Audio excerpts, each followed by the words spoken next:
주 안에서 평안하신지요? 오늘은 9월 17일 주일입니다. 생가에서는 민수기서를 묵상하는데 79번째 시간이죠. 31장 13절에서 24절까지 군인들의 정결의식이라는 주제입니다. 출애굽 2세대이자 광야에서 태어나고 자란 새 시대의 첫 전투는 승리로 끝났습니다. 그러나 하나님의 뜻에 온전히 순종하지 않았기에 절반의 승리라고 말할 수가 있죠.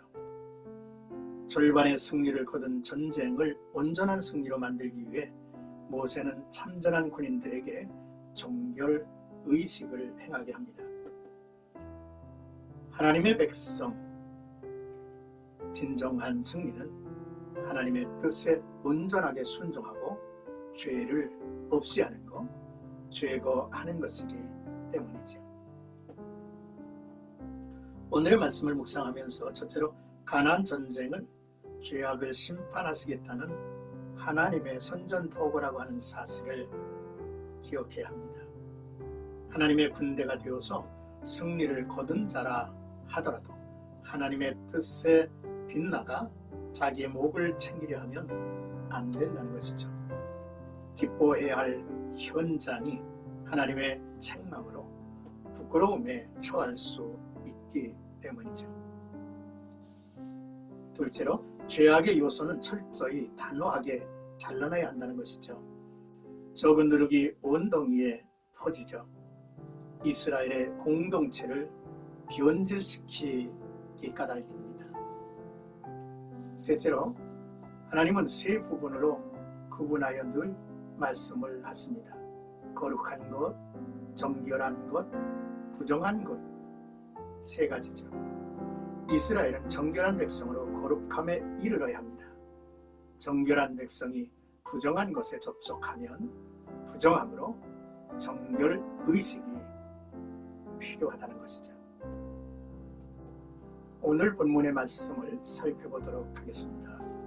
13절에서 16절까지는 천부장과 백부장들에게 노하니라 라고 하는 말씀이죠. 이 전쟁은 이스라엘에게 엄청난 양의 전리품을 안겨준 전쟁이었습니다. 그러나 모세는 대승을 거두고 돌아온 군대 지휘관들의 노고에 감사하고 그들을 치하하기보다는 그들에게 노했습니다.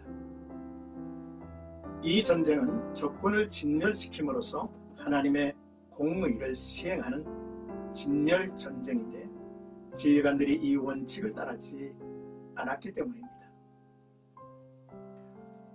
모세가 그들에게 이르되 너희가 여자들은 살려두었느냐? 라고 했죠.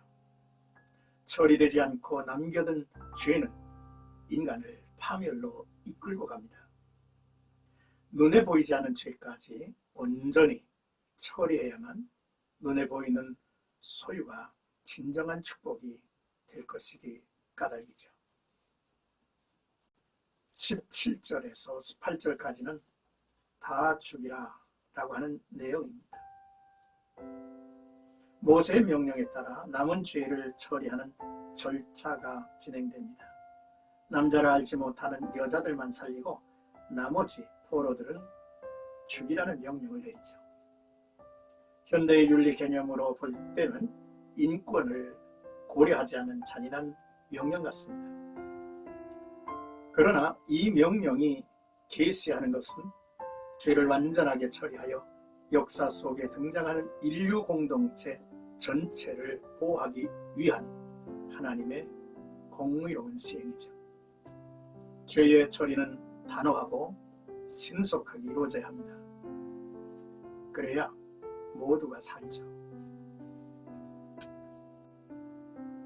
19절에서 24절까지는 깨끗하게 한 후에 진영에 들어올지니라 라는 내용인데요. 모세는 전쟁에서 돌아온 군대에게 정결의식을 명령합니다. 그들은 이랫동안 진영 밖에 주둔하며 정결해져야 했고 이는 포로와 그들이 지닌 물품에도 적용되었습니다. 또 그들의 전리품 역시 제사장 엘리야살의 명령에 따라 불과 물을 지나는 정결 의식을 통과해야만 했습니다. 이런 과정을 거쳐 정결하게 된 사람만 또 물건만 진영 안으로 들어왔습니다. 진영 밖과 안의 경계가 하나님이 명령하신 정결 의식으로 분명해졌죠. 하나님은 정결 의식으로 하나님의 백성 안으로 죄가 들어오는 것을 막으셨습니다. 이제야 비로소 이스라엘은 온전한 승리를 이야기하게 되었고 또한 거두게 된 것입니다. 사랑하는 생각가족 여러분, 하나님의 나라의 일에서 탐욕은 철저히 배제되어야 합니다. 또한 우리가 처리를 미루고 있는 죄가 있는지를 살펴야죠. 단호하게 신속하게 처리해야 합니다. 또한 부정하게 된 자는 정결의식으로 회복되어야 하죠. 성결은 복의 근원으로서의 삶을 위한 전제 조건입니다. 하나님은 아브라함의 자손들을 성결된 백성으로 삼으셨고요. 세 가지 사건으로 성결을 우리에게 제시하시죠. 종족 간의 성결, 동족 안에서의 성결, 지리적 성결을 보여주셨습니다.